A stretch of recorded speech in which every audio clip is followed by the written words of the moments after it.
আজকে মানুষ দেখছেন যে বিজেপি গভর্নমেন্টে চলে এসেছে, তাহলে তৃণমূল, আমরা এটা বলতাম যে যেদিন তৃণমূল হারবে, যে মানুষ বহুদিন ধরে বলে যাচ্ছিলেন বিজেপিকে দিয়ে তৃণমূলকে হারাতে হবে, 7 তারিখ বিকেল বেলায় সেই মানুষ খবরাখবর সব পাওয়ার পরে ঠিক করলেন বিকেলবেলা চায়ের দোকানে আজকে আমি মাত করে দেবো।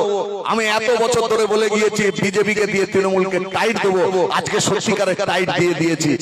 উনি গেলেন, উনি চায়ের দোকানে চা নিলেন, বিড়িতে সুস্টান দিলেন, দিয়ে এবারে বলতে যাচ্ছেন যে দেখ কেমন তৃণমূলকে বিজেপিকে দিয়ে টাইট দিচ্ছে। এমন সময় শুনছেন ডিজে বাজছে, গান ক্রমশ এগিয়ে আসছে। অন্যরা বলল কাকা ওই দেখো দূর থেকে বিজেপির মিছিল আসছে, আজকে তো তোমার দারুণ আনন্দের দিন। মিছিল ক্রমশ সামনে এলো, কাকা দেখলেন যে মিছিলের সামনে সব তৃণমূলের লোকেরা আবির মেখে সেই মিছিলের নেতৃত্ব দিচ্ছে।